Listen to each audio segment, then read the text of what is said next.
camp. My first question is kind of just around your own experiences. You can go from, I think Colton or whoever wants to go first. And talk a little bit about how you kind of acquired the language and what you've been doing for it since. So we'll first introduce ourselves. Oh yeah. Who we are, what we do, who we work for, why we're here. Yeah. So okay, nisto yung taniko at kinasuri.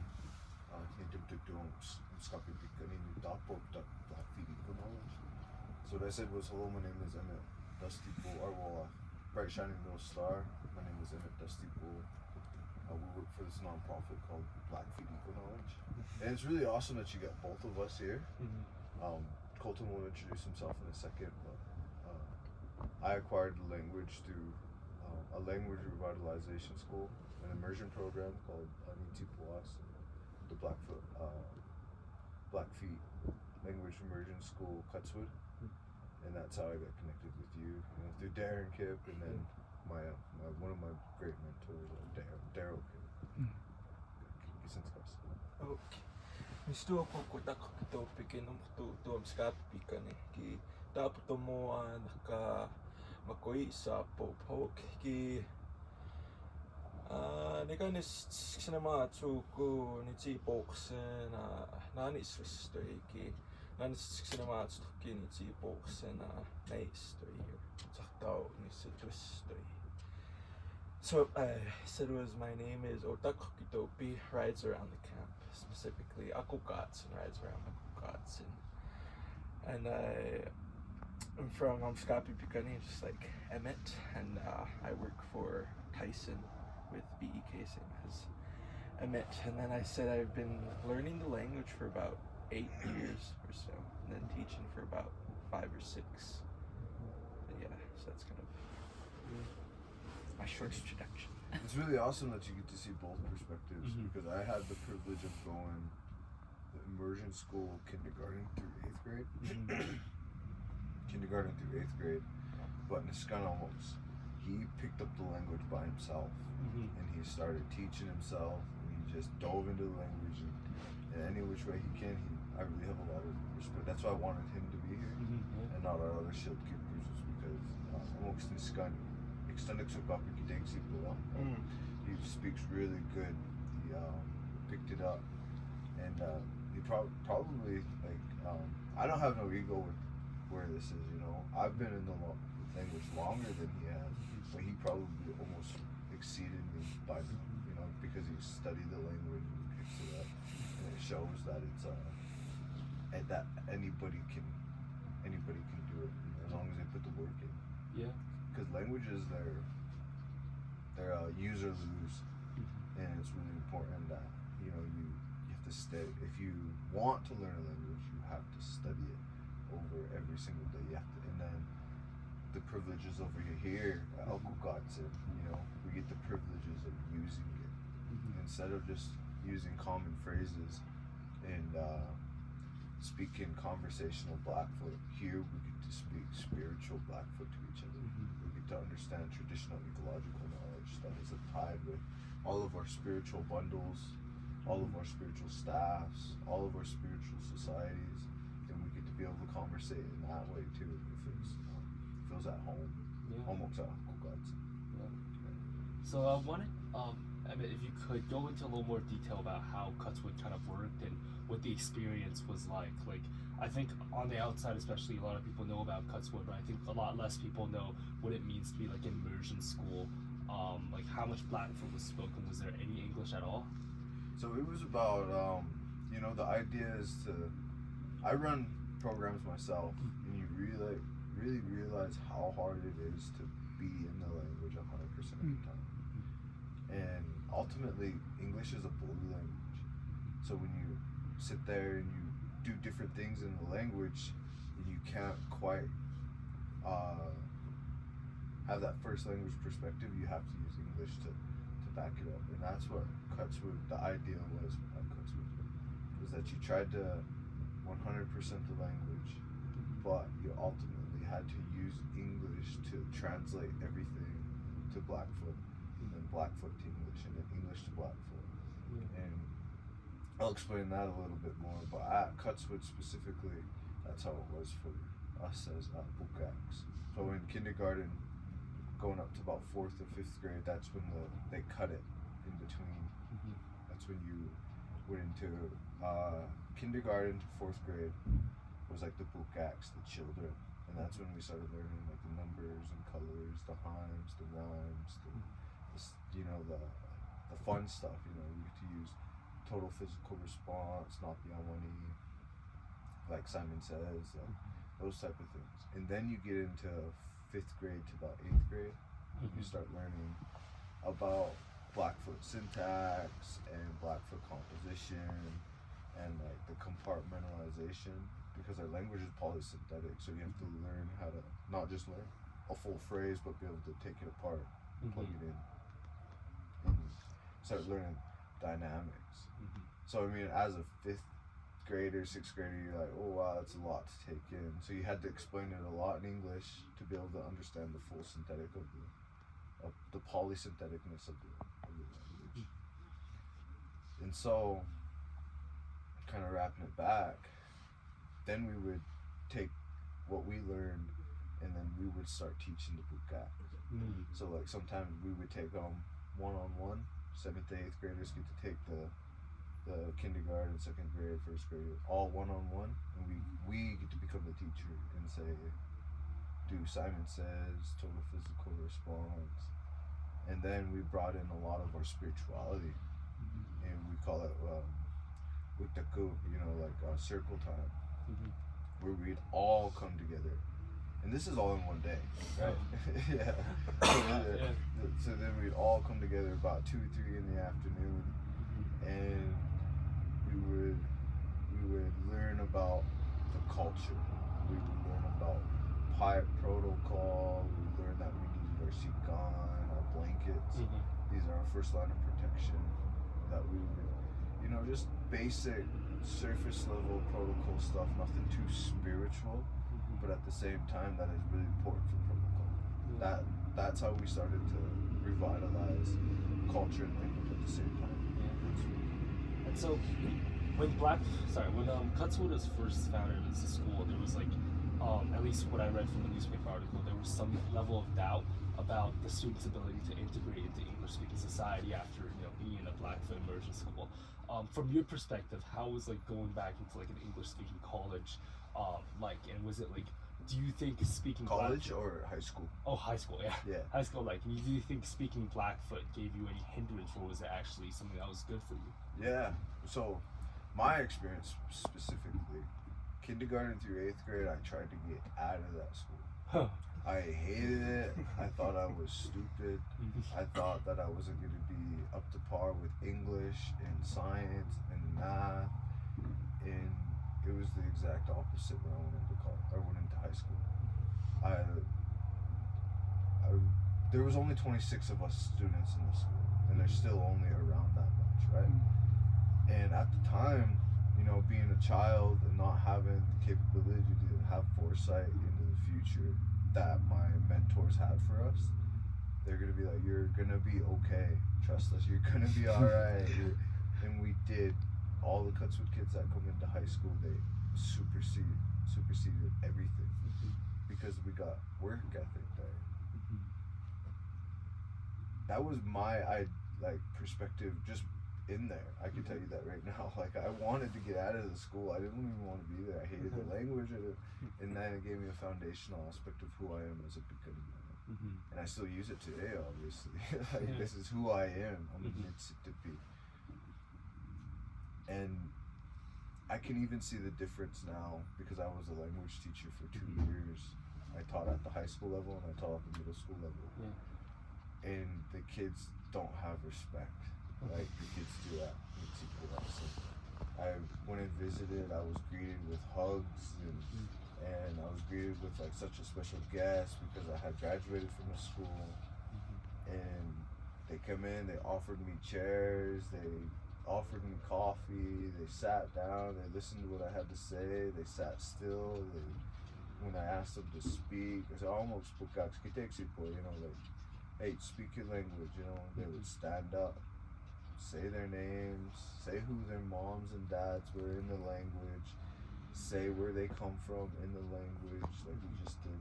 Yeah. And so it was really an amazing little thing that happened because when I was teaching, it gave me a sour taste for how much kids have disrespect for our language. And that's not their fault, you know. Whose fault do you think it is? It's historical trauma, you know, that's what that is. So Yeah. we got a lot of historical trauma wrapped in our communities, and that comes with boarding schools and being ripped from our cultural identity and not having, you know, respect. Because I don't know if you got into the point of learning about the boarding schools Yeah. and that whole area. But I think most people around the States know. I think October, especially at our school, we focus a lot on boarding schools, but not really into the details. yeah, so the details of boarding schools were heinous. You know, the what happened at boarding schools wasn't good. You know, there's different documentaries on there. There's things that happened, but you know, just to be transparent and open about it, our elders were raped. You know, as little kids by people that were supposed to be by a holy book, and that's just the truth. You know what happened to our people on multiple accounts. We were at 5-6 years old. Our elders were ripped from their mothers, and they were put into all these boarding schools amongst other little kids, and they were taught what we were doing was bad, and we were gonna go to hell. And so, and it started that when soon you start teaching that at a young age, 4 or 5 years old, then they start, by the time they're in 8th grade, seniors, they start teaching it to their, so eventually they didn't even need to be in boarding schools anymore to, what happened was they became the teachers like we did at Cutswood. They became the teachers and then start saying that spiritual identity or Blackfoot identity is bad. You're gonna go to hell. And they started. So it started that cycle of effect, and that's generational trauma right there. And you think that's still here today? Very much. There's only, I want to say, about 5% speak our language. You know, have the privilege of working it. Yeah. And so we went from 100% all the way down to about 5, and that's 5% is being generous. That's very, very being very, very generous. You know, but it's going up. It's going up. Yeah. My next question is actually for Colton. I was wondering, since you learned Blackfoot on your own and not in an institution, what kind of motivated you at the start to learn the language, and how, just, you know, what kind of walk us through the details of the resources you had for you to learn the language? Yeah. Actually, kind of a funny story. I was a 6th grader. I had just come back to the reservation. I was living off reservation for a couple of years, so I'd got back, and it was my first time kind of getting back into the language, because I'd been off reservation since I was in 1st grade or something. And when you go to reservation schools, they'd call it BNAS, Blackfeet Native American Studies, and so we'd learn the language that way. And in 6th grade, they'd only have it like once a week, something like that. And most of it wasn't the language, it was stories, ceremonies, kind of the whole, they're trying to teach everything about our culture one day, once a week. And so I got really bored with it because there's just the same words over and over. And so I thought to myself, well, I'm just gonna have to go out and learn myself, because I'm not really gonna get much help from schools at NC. And so that same year, I joined this native science program with the college. My cousin Alicia Yellowwood was one of those. And the first half hour of each day of that program, we'd sit with Skippadaki, this old woman. Her name was Sukishtikaki, Cloud Woman. What's up, beach girls? Leora or something. So Sukishtikaki was my first teacher, and just sitting with her every day for about half an hour, talking about colors, numbers, animals, whatnot, was my start. But I was the only kid from the elementary schools that was a part of that program. everybody else was from Cutswood. Oh. And during that first half hour, they just blow me out of the water because she'd point at different things and ask them to say it, and all I knew how to say was, hurry up, come here, my name is, that's about where I was with her. When, that just, they kind of could name everything in the room, and that made me feel so ashamed because they were all younger than me, and they could just name everything, and all I could say was, Mr. Nadanaku Colton, my name is Colton. And so I think that was my biggest motivator for a long time. I can't let these kids out. But yeah, that was my biggest motivator. Of course, there's more to it because I grew up very proud of who I was. I come from a strong Blackfoot line, and so that was something that I'd always wanted to do, was to speak my language. But I think it was that program, seeing just how good those kids were, that lit a fire under me. And then as to how I went about learning the language, it was a long journey, and I still say I'm still learning it. Speak up more. I'm still learning the language even today. I'm 20. I started back when I was like 11, 12. So 8 years of just learning every day.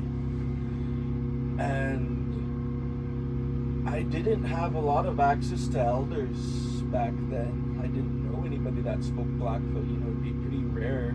Like he said, it's pretty generous to say that 5% of us speak the language. Because honestly, I could probably name just about everybody that speaks the language down here. Up north, they got a lot more speakers, but yeah, down here I could probably name all of them by name. And when you don't grow up in the culture like I did, I didn't go to ceremony, I didn't know anything about who we were, except that I was Blackfeet. I didn't know anything about our language or our ways or anything like that, and so I really just had no access or resources to the language. And so the first 2-3 years was just purely me getting whatever I could get, because there are a couple of resources. You'll find videos, you'll find booklets and whatnot, and so anything that I could find, I'd get my hands on. Say this one app that I found, I could learn how to count to 10, and then this other book I could count to 20, and then this other book I could find out everything else. But I really started learning when I found it's kind of funny, I found the Blackfoot dictionaries, both the paper one and then the online one, and just studying that pretty much every day since I learned about it is what got me to where I am. And it's not the only thing, but it's a good foundation to stand on when you can just refer back to all the sentences and the words. But of course, you're not going to learn just from reading the dictionary. It's a good resource to have, but you still need to go out and find the language for yourself. And so my next biggest resources were when I finally did find some elders that could speak the language. And so just speaking with them, using the little words that I knew, you kind of learn a lot from that. And were they willing to teach you, or were they kind of also in that historical trauma where speaking Blackfoot was associated with pain and suffering? Person to person. Person to person, it depends. Once you understand that when you lower an elder's cortisol level, and you show them that you're not, an enemy, almost, you're able to get a different side of them. And sometimes it takes one visit, sometimes it takes 2 visits, sometimes it takes 50 visits, to the point where you can see the personality shift, and then they start taking you in like a buka, like a little kid, and they give you this warm feeling. And a lot of people, sorry to hijack, but you think about that historical trauma, and when you look at the difference between an omakitapik, an old person, you know, like and a gasinu. There's a difference between an elder and being elderly. And what I mean by that is we have transfers here, and a lot of the transferred elders, they want to give their knowledge. They're hungry to give it, and there's not enough kids like ourselves. I'm almost 30. I don't know when I stopped calling myself a kid.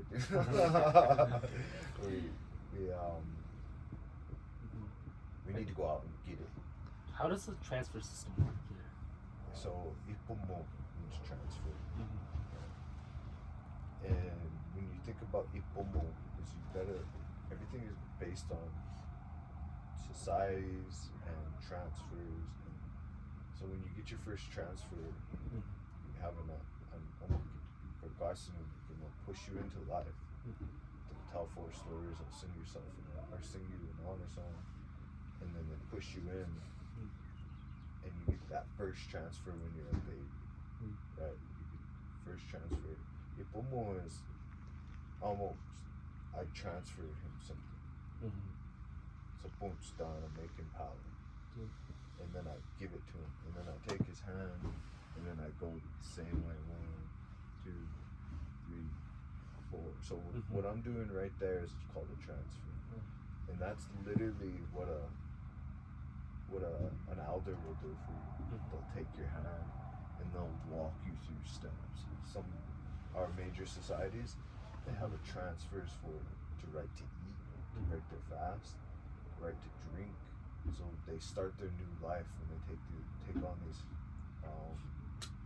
specific bundles.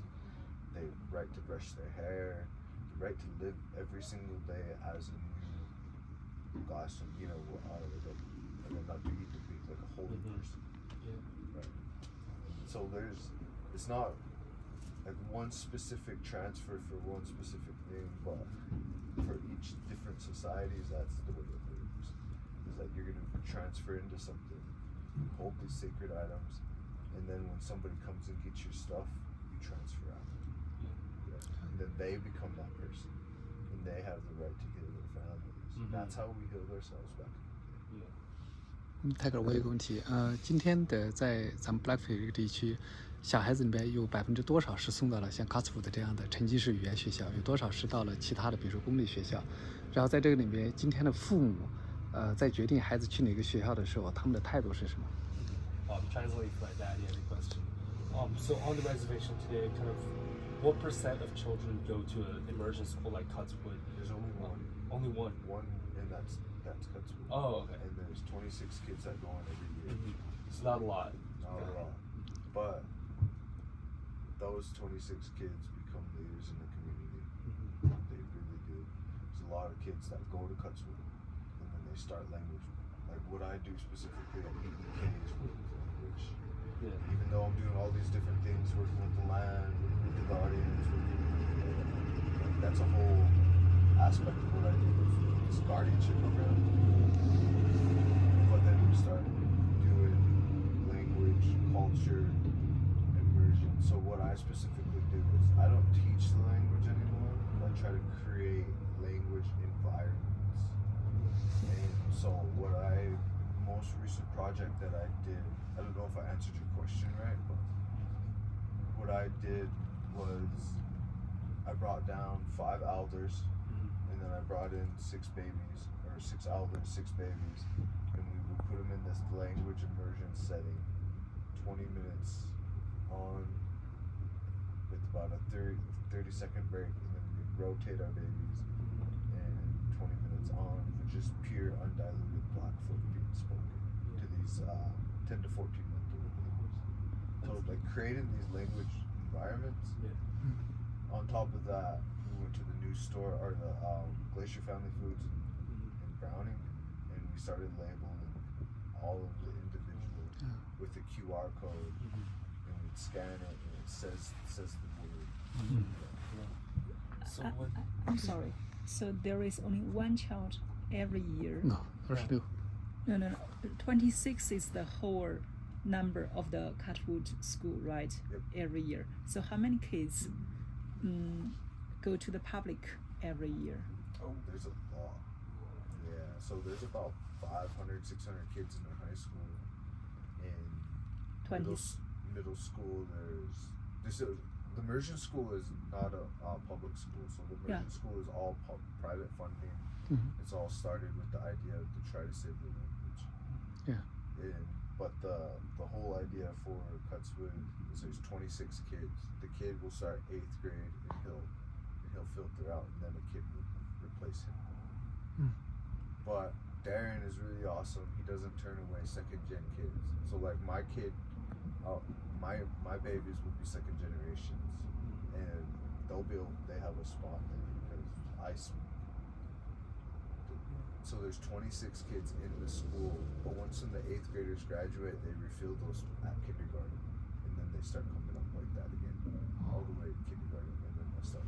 The family should pay by themselves for the Catwood, right? So there is tuition that is paid. So when I first started there, my family paid my tuition, but by the time I was 2nd grade, we got picked up by a private funder to pay tuitions. Okay. Right, so my tuition was paid by them, by the private funders. What's the motivation for most of the family who send their kids to Catwood? To learn the language. Does that answer your question? Like the motivation for families that send their kids, a lot of the families are ceremony people that don't have access to the language, like Cutswood does. So they want their kids in there trying to learn the language. And a lot of the kids speak better Blackfoot than their parents do. My parents don't speak our language. So I'm on a desert island when I go home, but when I go to Cutswood, we have a collective conscience where I can ask them questions, I can sit there and speak with them, and we have this collective idea of how to speak Blackfoot to each other. Kind of on that note, I guess with language preservation in general, and I think you guys know this as well, a huge problem with losing a language is a loss of identity. And so with picking up the languages, like if I'm right to say that either of you like grew up speaking Blackfoot like in your original families, it wasn't your first language. So when you ended up starting to learn Blackfoot in whatever setting, whether on your own or in Cutswood, how did that kind of change your perception about being a Blackfoot person? So you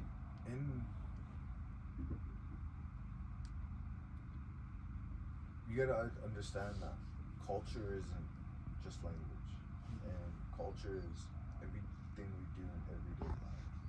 You know, a lot of our ecosystem is in a circle, right? And one of the strongest pillars of identity is language. But it's not the only pillar. And so self-identity comes with culture, language, preservation, all these different things. So when that was disrupted, an ecosystem is filled with multiple elements to make a whole culture. And with language preservation and all that, our ecosystems are filled with, as a whole, our ecosystems are a lot filled with like drugs, alcohol, historical traumas, and so slowly but surely we're trying to refill that drug and alcohol aspect of language. We're trying to fill that historical trauma with healing through our societies. We're trying to fill all these different elements of ecosystem with, because it was disrupted, right? And your ecosystem became different. Yeah. So we were leading up, our ecosystems were filled with just being a cultural becoming to be. We spoke our language 100%, and we did all of these things the way we wanted with true self-identity. Now, when you look at it, our ecosystems are filled with, all of these negative things.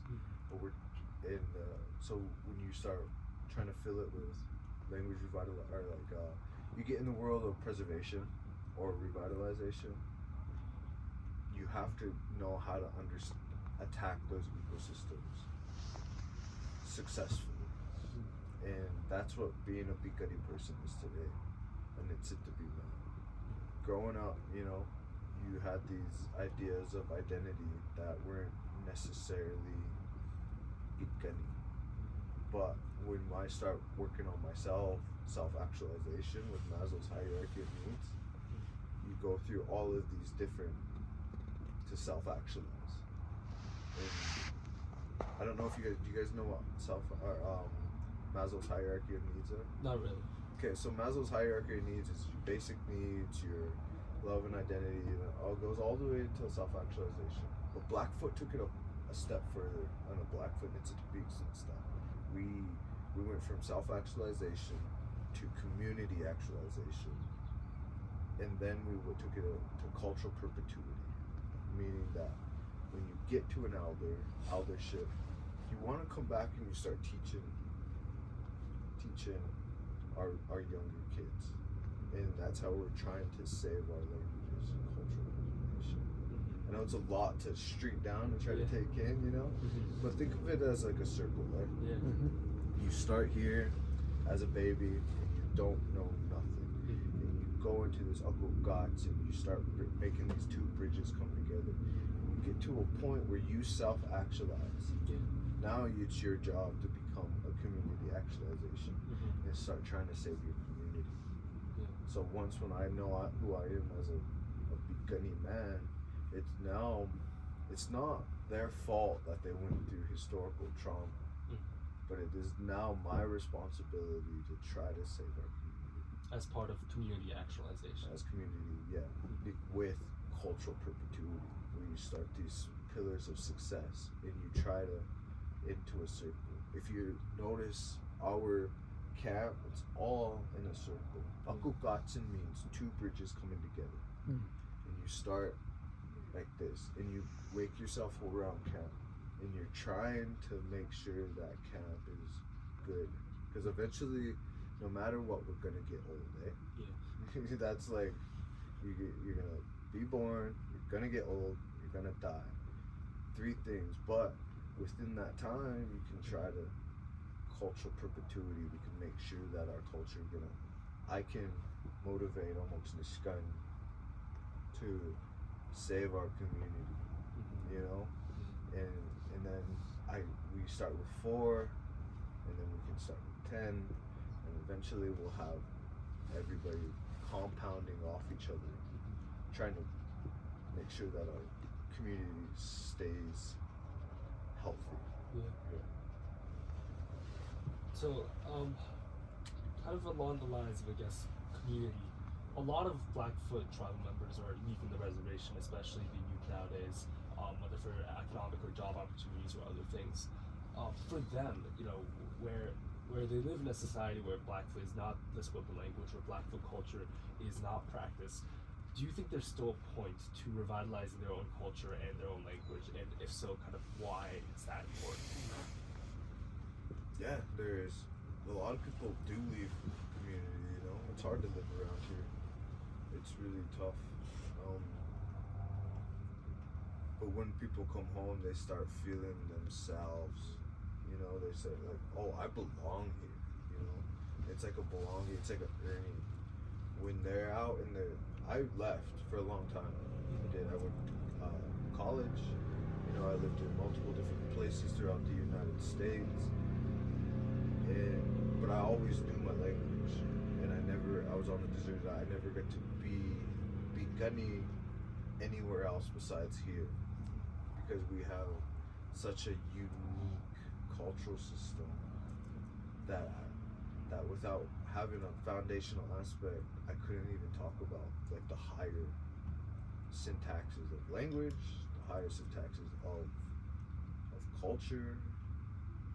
And so it brought me back into like a yearning for myself to be Scopi Bikani territory. So when they're away, you know, everybody's constantly asking questions, and they only ever get the surface level, and then they come home and they start getting into these deep and roots of self-identity. And a lot of people that leave and understand that come back, they're the ones that propel the culture the fastest. Because, like, going to Sky, you know, these kids had all of the resources to be able to speak the language, but still grind. Still, he wanted to come home and start learning the language, and he realized that, oh, I need to be better. So what he did was he started working harder and harder, because he got to see the outside world, and then he come back and realize that, like, this is where it's at. Yeah. But what about for those people who, you know, have never known the language as a kid, when they were, you know, perhaps born outside of the Black reservation, even though they're still Pakani? For them, do you think there's a point, like an actual tangible point, or whether it could be abstract as well, for learning their language and culture again? Yeah, I mean, the majority of the stuff that was started here, those ain't language speaking people, but they wanted to see our culture move forward and create language environments for people like me, you know, like the people, the Eatsconnects, the majority of them don't speak our language, but they're holy people, but they want to see that stuff be able to be passed out from them, and then maybe one day everybody will be speaking in that circle camp. Does that make sense? Yeah. So they're creating. See, what happened was, you think of these ideas, you get the cultural wisdom from our elders, and you get the innovative mindset from our young generation, you know, like QR codes and Instagram and Facebook, and you start thinking about all these things. But the main people that are able to, they're the ones, the 40, the 50, the 30-year-olds, the true adults, right? They had to go into these environments that weren't suited for them. They had to be in rooms that they weren't invited in. They had to be in areas that weren't designed for them. They had to fight systems that weren't ready for them. But they had to be there in those uncomfortable spaces and start creating spaces for our younger generation. Why do you think they decided to do that? Because they want to see our culture propel. Yeah, they do. So that middle part is such a huge compartment for our younger generation to be able to take over and spread like wildfire. Yeah. Can I ask you a question? Both my husband and I come from the west of China, the countryside of China. Just like you can imagine, it's the economics is not as good as the east in China. So you rural community, like a rural. farmland. Yeah. Like this. Yeah, pretty much. Most of our parents are farmers on the west, so we have lots of similar stuff here. And my question is, how can, because we both of us have left our homeland for a better education, for better working chances, and we moved to big cities. Now we settled in Beijing. My question is, how can you let the young people to go back if there are more working chances and better education opportunities for their next generation in big cities? How can you ask them to? That's a really attract. unique question, and it's such a problem here. And so for tens and thousands of years that we've been dated here in this specific territory, the idea, just basic idea without all the mumbo jumbo, was back in the day, right? So now we're taking our mind, we're just going back in the day before contact. Is you leave the tribe and you get resources and you bring it back to the tribe. Yeah. And that's how we propelled for tens and thousands of years. We survived ice ages together. We have stories of fighting dinosaurs. You know, like we have all of these stories within our culture of just surviving. Now, and the idea right now is that it's a hard place to live. There's the economics is low. There's no job security. There's no job. You know, we have tribal jobs. It's a tough place to live here. It really is. The poverty rate is really high. So now our young are leaving, but they're not coming back.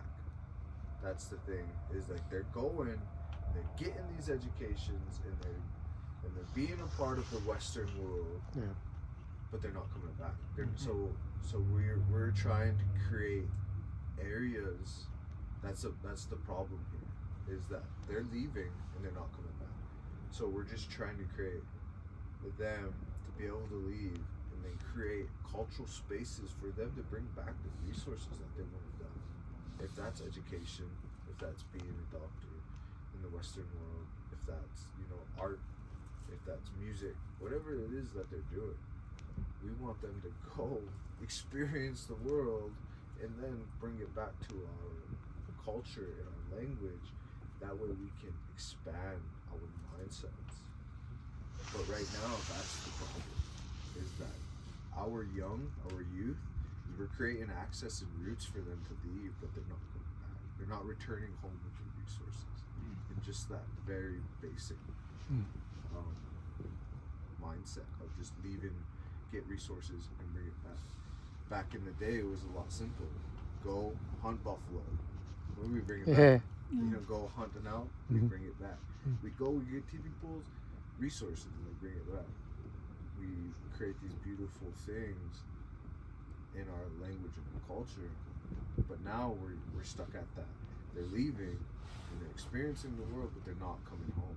And that's partly because the people here, such high poverty, it's not a safe space for them to return home to, especially with an expanded mind. It's hard to expand your mind and then come back to an unexpanded mind and try to propel that culture anymore without those safe spaces for our Bukaks to come home to.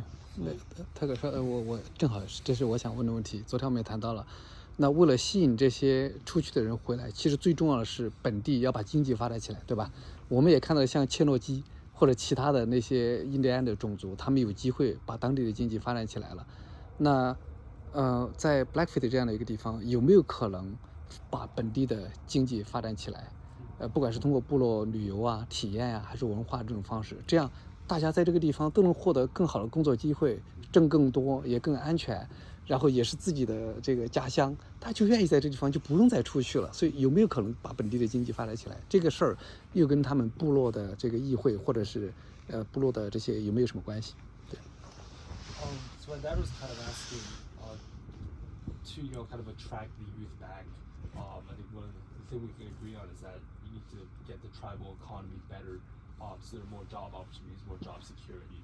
And so there are other cases of success around the U.S. I think, such as the Cherokee tribe, who have successfully, done a lot of tribal tourism or tourism regarding their culture, and in that way have attracted more youth back, because it's not only their tribe but also at the same time, a good job opportunity. So do you think that's a possibility with the Blackfoot tribe to kind of to vitalize the culture? And do you think the tribal government is doing enough to kind of perpetuate? No.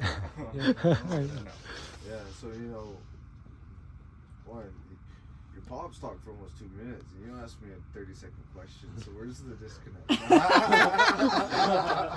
You are right. I'm just kidding. No. So our elected officials ain't leaders, and that's where we try to get this. An elected official doesn't necessarily mean that you're a leader. You're a leader. Yeah. Right? And government is government. Government sucks. It does. Our tribal government needs to do better, basically. And there's like the non-profits run our reservation for bringing in resources. Yeah. If that's Blackfeet Eco Knowledge, if that's Fast Blackfeet, if that's working with the Nature Conservancy, you know, and we all work together in certainly. And if that's Cutswood is a nonprofit, and so we got mindsets of what's going to make our community better as a nonprofit. How are we going to make our community better? And so we're tackling specifically at Blackfeet Eco Knowledge. We took in traditional ecological knowledge and we made it Pikani. And how are we going to do that for our tribe? And then multiple nonprofits are doing that. Specifically, Cutswood is working on the language revitalization, and that's what they specify. Fast Blackfeet, Uyo, Food Pantry, they specifically work on food sovereignty and how are they making our community better with food. And then we're working on, you know, the language or like the culture aspect. How are we basing our culture and making it better for our community? And then the Nature Conservancy, you know, they're doing work with the land. How are they preserving the land? How are they going to make it habitable? That whole idea. And so so what you're asking is how do we make a better community for our kids that are leaving, coming back? And this is what they're coming back to is we're joining these nonprofits. They're joining these, they have this expanded mind, but they need to be around people that have an open mind and an expanded mind. Because if you get around people that are, their mind is shut and they don't have foresight to be able to see into the future, they don't interconnect well. They smash. It's like trying to beat a donkey and making it move. You know, you can't do it. It's just so hard. So you have to make sure we're creating environments for these people to return home to. Yeah, we are talking about the system. Yeah, so the system is bad, and so we don't even try to work with the tribal government because it's slow. It's unexpanded. It is what it is. It's set in a way that isn't designed for our people, and it's, you know, trying to even work with the tribal system, the tribal government, the tribal people, or within. There's so much bureaucracy that we have to jump through about 9 hoops just to get a paper signed. But the leaders in this system was elected by Blackfeet people. Yeah. So it's a democracy system. We have every 2 years we have 9 councilmen that make decisions, right? And every 2 years 5 of them are re-elected. So there's a compound going, right? And that democracy, there's so much it's democracy, but at the same time it's almost like a dictatorship. Is there any corruptions inside the system, right? There's a lot of corruption. There's a lot of stealing. There is. It's just what it is. What it is. And so trying to deal with the tribal system, we still deal with them. They get the ultimate say. You know, we're not a voice for the tribe on our nonprofits. We're not a voice for them, and we make that very clear right from the start when we're working with any outside entities that are coming in. We're not a voice for the tribe. We just propel. Okay, so. But yeah, another problem with the elected officials is we're all very related to each other here. We know relations very well. Yeah. And so people end up just voting for the people that they know, the people that they're related to, the people that they like. And so when that happens, you don't get people who are good for the community. You get people who want a job, they want to get paid, they want kind of like the prestige and status of being like a councilman. And so there are good people out there that are good leaders and that are very smart and want to help the people, but they just don't have enough cousins to vote for them. So it's kind of like a non-ending looping cycle of people just, whoever has the most cousins gets elected. Yeah, we How have did- the similar situation in the west of China. Oh yeah. Yeah. So and then the nine leaders, they don't always agree with each other. So there's a lot of clashing within tribal chambers at that, just within the nine leaders. They've even split apart. Oh, before. right. My grandfather was on the council once, and they call it like the big split or something. 4 members started meeting in this place, and the others met, and so it was called the split council, and they just worked independently, and I think that's happened more than once. And so, how did this like exclusive bureaucratic system come to be? Like, what was kind of the foundation for that? So now you're looking into. So we got major acts that happened within. So this form of system was imposed on us. Yeah. This come from the IRA government. There's a what is it? Do you know what IRA stands for? So the IRA. So what happened was in in the middle of the 1900s, 40s, 50s, 60s, there was an IRA constitution that was adopted by the Blackfeet tribe. And it doesn't represent our people, it doesn't represent our spiritual community, it doesn't represent, there's a lot of holes that was imposed on us by the Bureau of Indian Affairs. So we're overseen by Uncle Sam, you know, the United States. We're a sovereign nation, but at the same time they have a BIA government established here on the Indian Reservation, and so the decisions that are made has to be ran by the Bureau of Indian Affairs, by the federal government to be okayed. So after we do all this inner conflict fighting, the ultimate person gets to say is the Bureau of Indian Affairs. so we do all this fighting, right? And we pass this law, and then we go and ask the BIA if we can adopt it into resolution or into the tribal conflict. And then that's where they get the ultimate say, oh yeah, you guys said this, or no, you can't do this because it conflicts with us too much. So they get the yes or no, you know? And then they gotta go through all the bureaucracies of So we pass one law maybe on September 10th, 2010, we don't really get a response until about 2020. You know, so there is a long process. It is a slow process. So what we do is, you know, there's amendments that we do in all these different things with tribal government, but the IRA government doesn't represent us as needs to be people.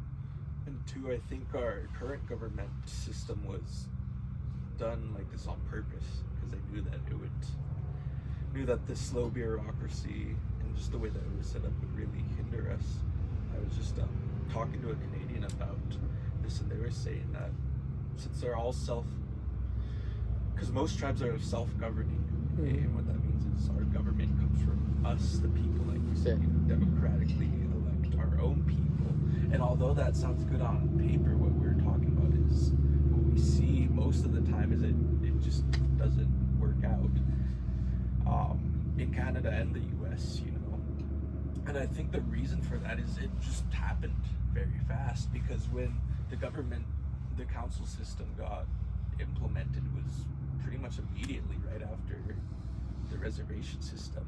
And so you have a people going straight from hunting buffalo and living to teepees, being slammed into, you know, ranching, farming life, living in houses, and then having to deal with all the past starvations and massacres, and having to deal with all of your traumatized kids because they got hit at boarding school and you don't know what happened, why they won't speak their language anymore.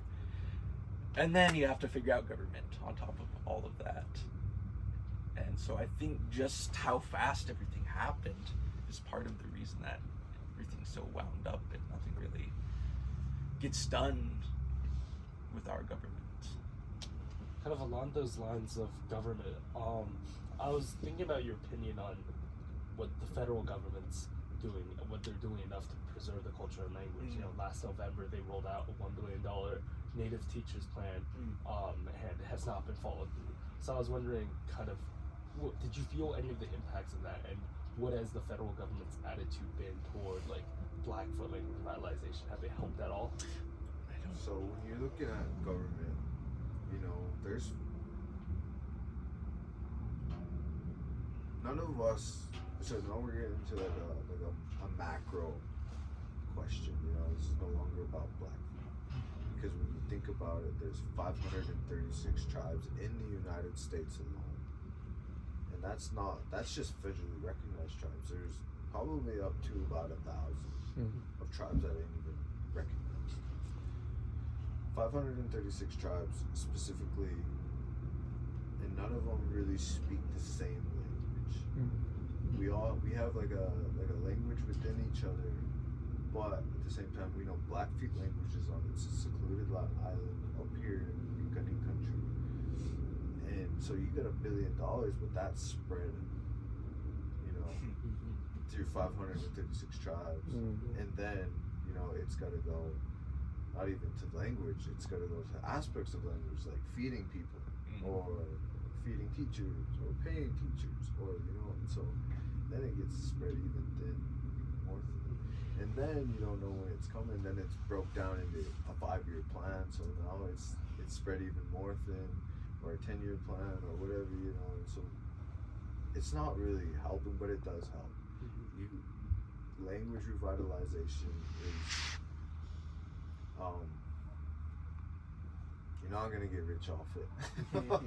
There's no way you can, you know, it's a give. It's constantly gotta give. You gotta give yourself, you gotta give your knowledge, you gotta give your money, you gotta give everything that you have to be able to create that cultural perpetuity. And even though $1 billion might seem a lot, it's getting spread thin through all of these different tribes in the United States that don't speak the same language, because we're all unique individual tribes that speak our own languages and practice our own traditional ecological knowledge that is designed specifically for our land-based systems. And so when we start getting checks, they're distributing it probably to the public schools where they're only given an hour a day to the language, which isn't really that much.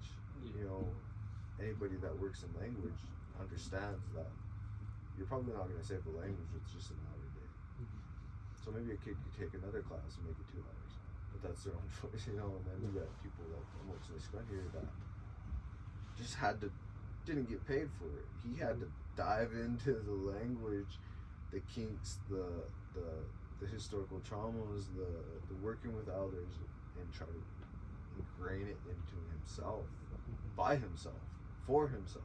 You know, like there's not much reward for that. We trying to save a dying language without anybody to speak to is probably the most disheartening thing. But we do it. Yeah. We do it. We create language environments. We create these revitalization aspects. But the government didn't do a lot. For like people who care about like revitalization, like I and others who aren't Blackfoot, what would you say?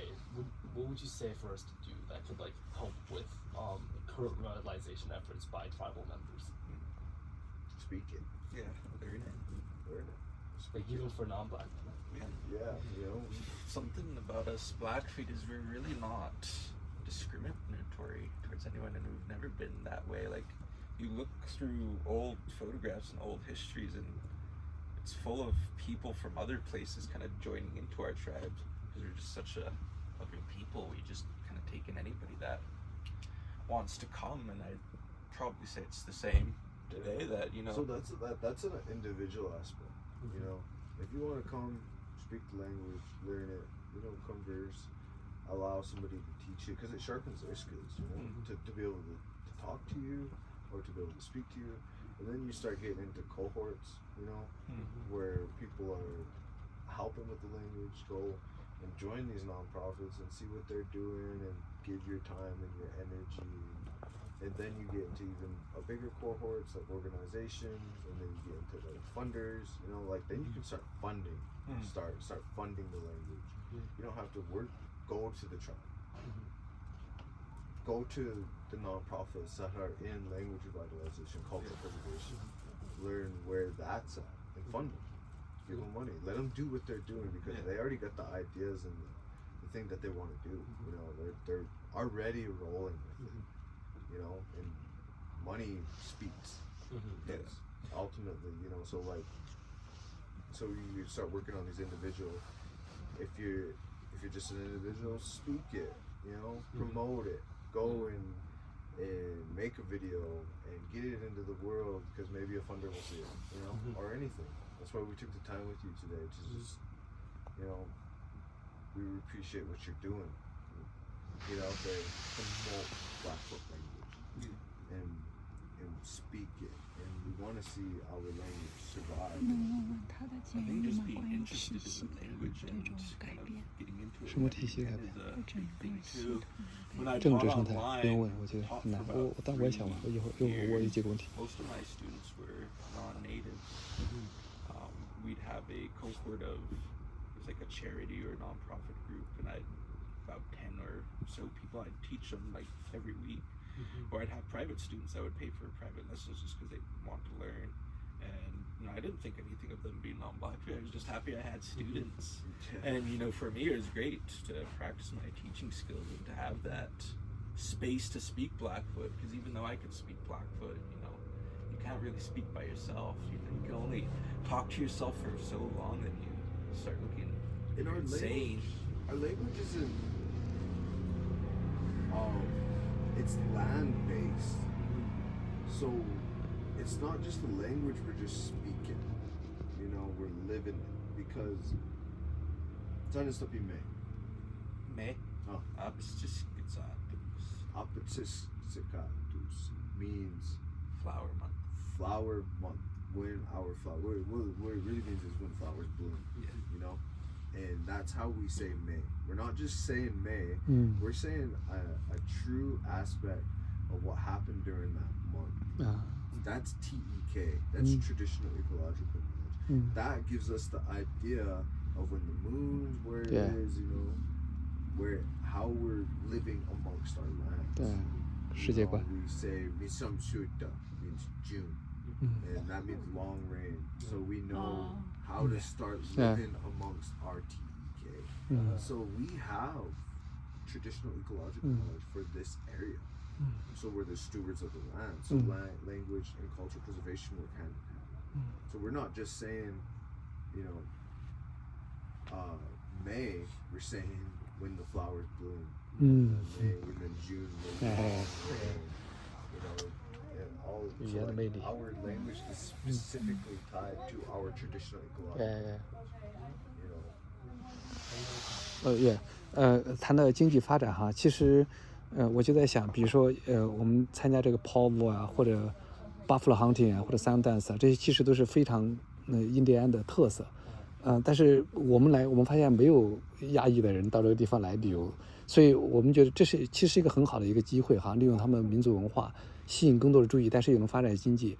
所以从他们的角度来讲，比如说，如果他们这些年轻人想做这件事情，他们有机会来做一个好的公司来运营这件事情，还是说这个事儿是被政府控制的，所以他们其实做不了。 So we saw at the powwow, and then sometimes at the Sundance that, you know, it's very, especially the powwow, it's a commercial act, but at the same time we didn't see a lot of, especially international or even foreign, from other parts of the U.S. visitors. And so I was wondering, would it be possible for like the youth to run a successful company that kind of profits off, you know, cultural activities such as the powwow, or is it kind of controlled by the government in a way where? Not at all. Not No, at all. you absolutely with that commercial stuff. So like here, this stuff is spiritual. And there's like, you know, I'm supposed to film certain things that will go on. These dances, these spiritual, like our faces painted, everything that we've been doing. We've been hoarding it for ourselves because we don't want outside factors to kind of mimic us or whatever, you know. So we keep it secluded. But the commercial stuff, you can absolutely. There's all kinds of native-owned businesses that sell T-shirts, that sell to other vendors, that sell dance regalia. There's a lot of individual people that sell like different dance regalias and make people things, and the majority of the people that you see at the powwow, right? They're not Blackfeet.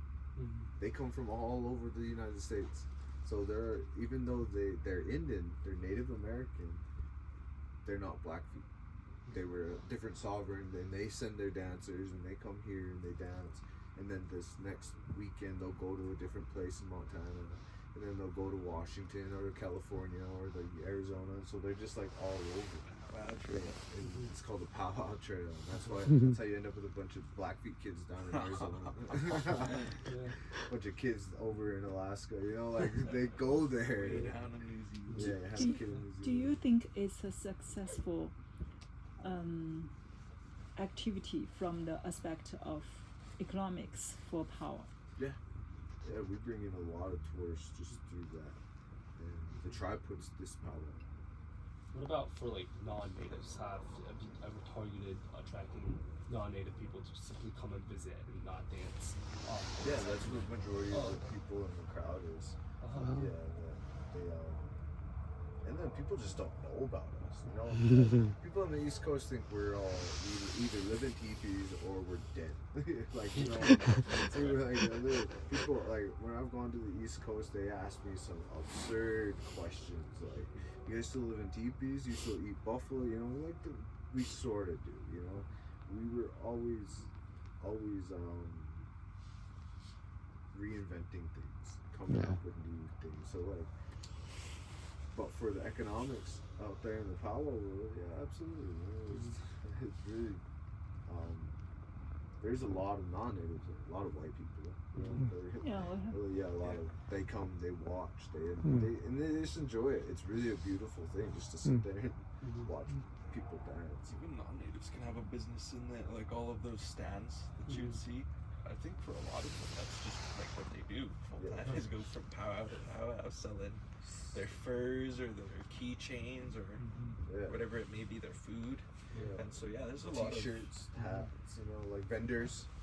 They're non-natives. They go through the country and say so you don't see a problem with cultural appropriation at all? Well, powwow isn't really our culture. It's a pan-Indian thing is what they'll call it. So since colonization, there's something called pan-Indianism where, you know, a lot of things are just kind of seen or made to be just all out Indian, like inauthentic, like dream catchers. They started with the Ojibwe, but now it's going to seem as like, oh, you know, just some native thing.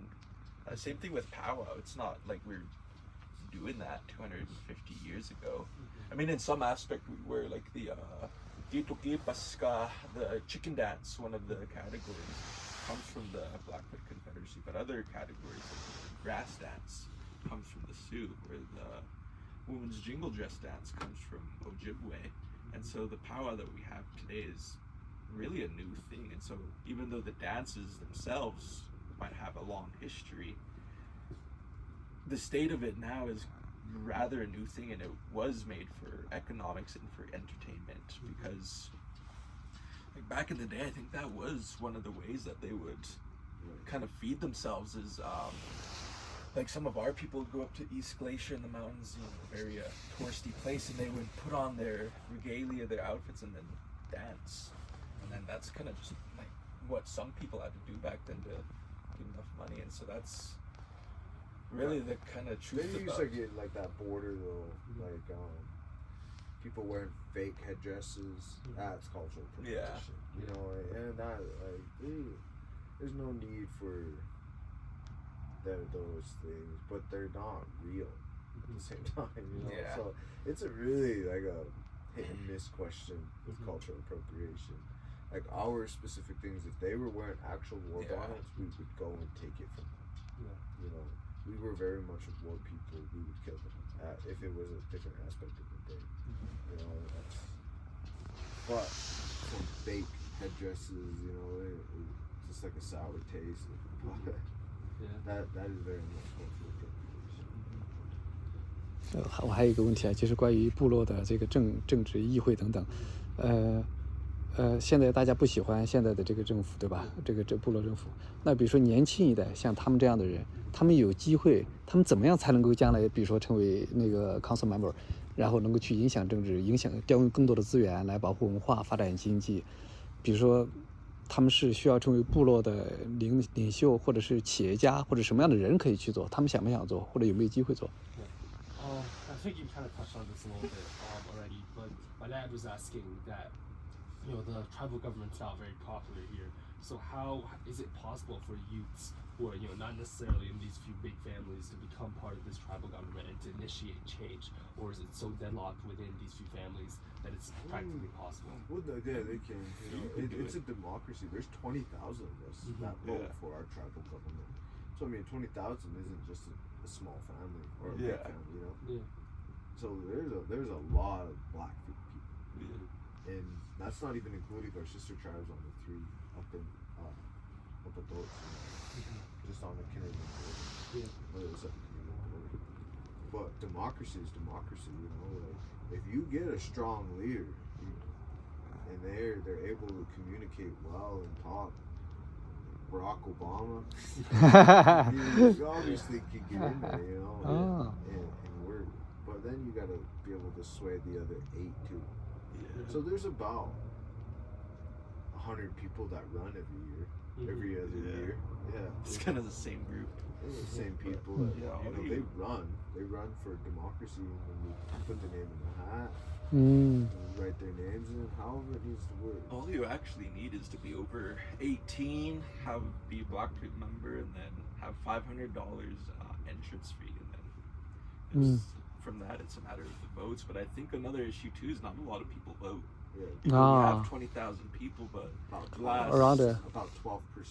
12%. The last election cycle I looked, there's one that I really wanted to get in, and she got beat out by like 20 votes, something like that, 50 votes. And so even though we have 20,000 people, you look at the actual votes, it'd be something like 600 people vote for this guy, 400. There's about 1,300 votes every election cycle. Yeah. So it's not really representative of true democracy, but I mean, you can't make people vote. Yeah. So although there is the democracy, you can choose, but most of the people are still within the tribe. I mean, stay in the old time to just follow the spiritual, or most of the people, how to say, follow the 随大流。 What does that mean? 就是觉得这个事情跟我没有关系。 Is that because of the people at Blackfeet lost the faith in the tribal government, so you don't go out to vote for anyone? There's all kinds of different reasons why people vote and don't vote. Yeah. I think a lot of people are just don't really care. I mean, you can care, but it's like nothing really gets done depending if you vote or not. And I feel like a lot of people are just So like it's disheartened. it's the systems that fail them. Right. It's not the people. There is good people on the council. Yeah. It's not them. You know, they come in with these amazing ideas and the things, but then you get challenged by the systems of government and having and working with closed-minded people. So a lot of it is the system. The IRA Constitution is very much failing us. And it's not the tribal council. It's easy to point the finger at them and say, you're not doing this, but a lot of the people that don't understand, there's a lot of steps that you have to do just to do something. Jump through trying to convince the 8 other people to see your agenda. You know, that's tough on its own. So then you just get people in there begging you for money constantly and asking you for handouts and not really stepping up for themselves. So it is the IRA Constitution that is very much failing. The system, the whole system. It's the system that it's not designed for us as individuals or as Piikani people. It was imposed on us from the federal government. Yeah. And you can't change it. We can change it, but it's gonna Take time. bureaucracy. Yeah. To change it. Yeah. So I kind of had one last question to wrap up, and that's what would you, as language preservationists, say to other cultures around the world, that have their languages, that have their cultures suppressed, even right now, to a significant degree, especially to those cultures that don't have the agency to fight back against the profits. Because especially in, for example, when we come from China, there's a lot of oppression towards minority groups like the Uyghurs or the Tibetans, and they don't have any faculties to fight back. If they go protest, they'll literally disappear. I mean, this is like even through the 2020s. What would you say towards them? Like, what would you call them to do if they can't, simply try to say their own languages? So you start small. Steps are steps. Baby steps are steps. We had to learn to walk somewhere. And that's the difference between preserving your language and revitalizing your language. Preservation is encapsulating. And we had to do that. The government was killing us for practicing our culture. They were very much killing us. We would die. We had to make our ceremonies at night. We had to practice on the 4th of July to pretend that we were practically celebrating Independence Day. The Okan happened on the 4th of July sometimes because the government thought we were celebrating Independence Day, but really we were practicing our culture. So you get these ways to hide it. We very much had to do that. We're not in that area anymore. We didn't have to suffer through those tragedies. But at the same time, that's the difference between preservation and revitalization. Revitalization is open, speaking it, bringing that breath of life into your languages and your cultures and practicing it every single day. But preservation is hiding it and preserving it. So that's like creating a dictionary. That's creating. There's no life to it. It's like a book hidden under a bed. You've got to write everything down and make sure that there's people that are able to hide it successfully and to encapsulate it. And if that's creating a dictionary, and trying to revive, because eventually your people, they'll be able to practice it again. And then you'll get people like Nistugi Niskana that will be able to read those, that will learn that, But right now, if you can't do it, from your people getting killed or going missing, or standing up, hide it, hide themselves, put your knowledge into a book, really put it into art, put it into music, learn to disguise it as something else. That way, when people start to learn it again, they're able to tap into those resources and say, oh, okay, this is why we did this way, this is why we did that way. Go to the United Nations. I just come back from this United Nations proclamation on indigenous issues in 24, and it started in 1976. And we get to speak on that very specifically, is what's happening. They want to hear the indigenous issue, and indigenous just means particularly to North. It doesn't mean like North American, Native American. There was people from Hong Kong and Korea, and I'm sure China, and all these different places that came, and they were speaking on their specific issues. Right. And then the more people, first you gotta enlighten the issue, and then you've gotta start pushing the issue and make sure that it's understood across the board to people that are non-China, right? China. So like you guys would go there and ask for help, ask United Nations to, hey, help me preserve this for our youth. And that's very much a lot of the United Nations or indigenous communities are just coming out of that preservation, that hiding. They're coming out of hiding. They're starting to practice their language. For all of the other communities that have been colonized or are currently being colonized or oppressed, I was thinking about it.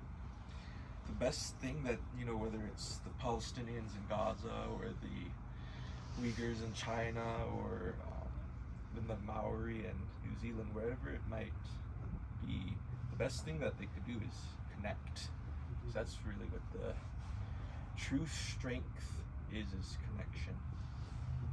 And there's a lot of things that you can connect to, and that's how I think our people survive, is staying connected to our ancestors, staying connected to our land, staying connected to our language, staying connected to really like the universe in the ways that we pray to the sun, the moon, the mountains, the trees, you know, whatever it might be.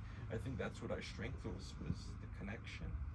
And I think that's how so many other groups have been beaten down or decimated or annihilated, is they were disconnected. And that's what the government tried to do with us in erasing our culture and our languages, keep us disconnected.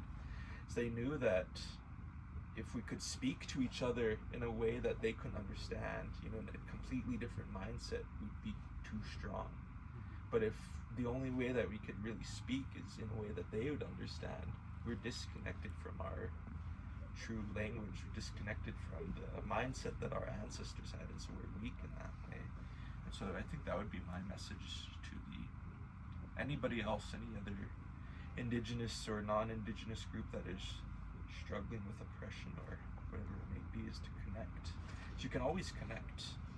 Everybody that's alive today comes from a strong line of ancestors, because humanity's been around 300,000 years. That's a long time. You know, you don't make it through that by not being strong. And so that would be my main message, is to think of your ancestors, you know, whatever it might be. I can guarantee you your ancestors went through something tougher. You know, even for myself, whenever I'm having a tough time, say with school or with anything, you know, life, I think, oh, I got it way easier than my ancestors, you know, while I am complaining about this 15-page essay that I have to write, you know, they have to gut an animal while it's raining, and they got to do it within an hour, it's going to spoil, or they have to stay really quiet and not breathe, otherwise the enemy is going to find them, or they have to hurry up and chop wood, or their family's going to freeze that night. You know, that you come, all of our ancestors are very strong people, and so staying connected with their strength and what they've given you, the life that they've given you, is you remember how powerful you are. But also connecting with other indigenous people is great, because I think that's something that I want to see happen in my life, is to see the Blackfeet connect with other indigenous groups, because we're really not unique. We are very unique as people with our language and our ways, but what happened to us and our lifestyle is not unique. Like you even said, in Western China, it's that's on the other side of the world, and we could relate about the things, corrupt government, whatever it might be, because really what it seems like to me is there's a global kind of clash between indigenous people and people who have forgotten that they're indigenous. Because everywhere you look, you're going to find that indigenous people are fighting. You know, if you look at our tribes, other tribes in Montana, same story. Go to South America, same story. Even in Europe, where the colonizers are from, they got colonized by Rome and by Christianity. And so I could probably talk to somebody from Norway or from Ireland like 500 years ago and talk about our gripes against colonization. And so connect with the other people that are going through what you are doing. Connect with your people, connect with the people in your community. Learn how they did it. Learn how they did it. Learn how they revitalized their language. Learn how they revitalized. Learn how they saved. Just because we at one point hung on by the thread. We did up north. You know, they had to hide. They had to hide our stuff. We had a kit box society back then.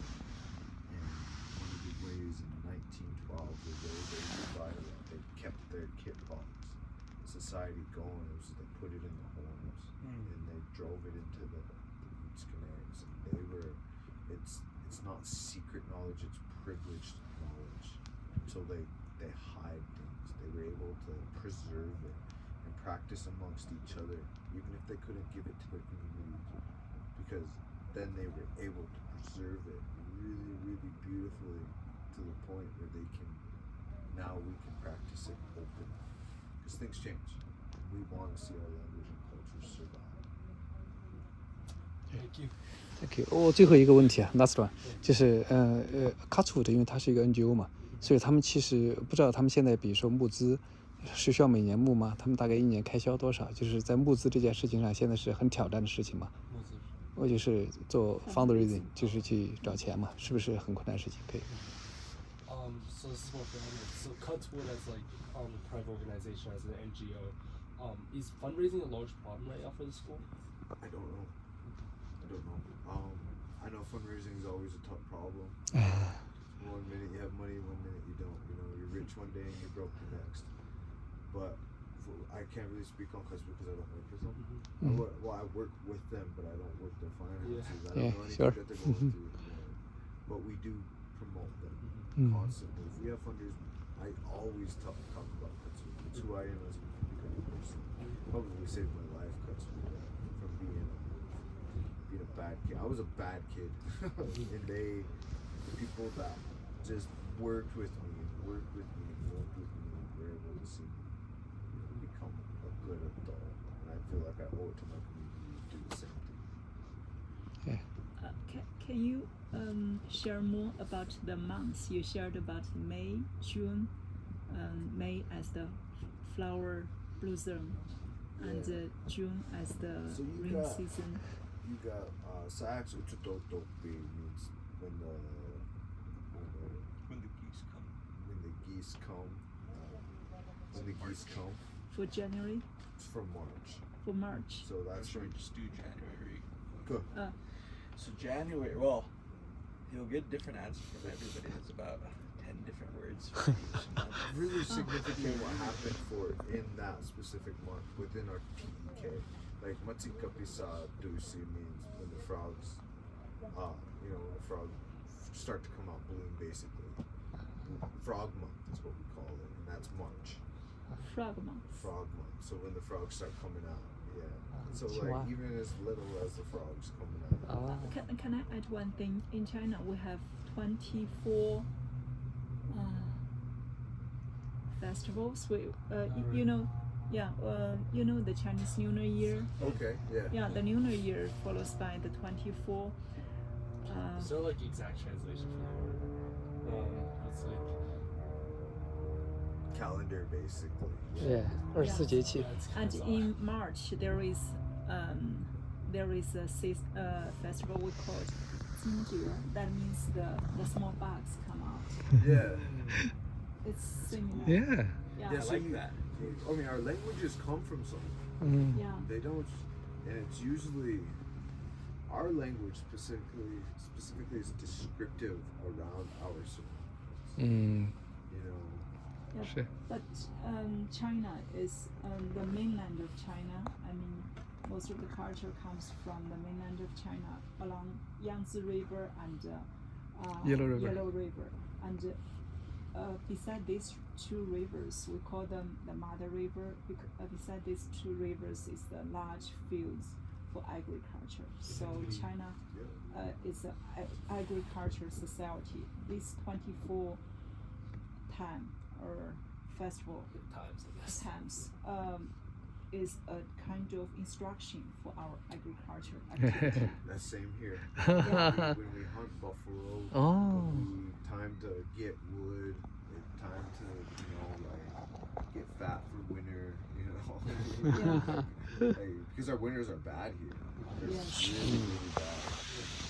But we have all kinds of things that are really specific to our culture because it starts to representative of what's to come.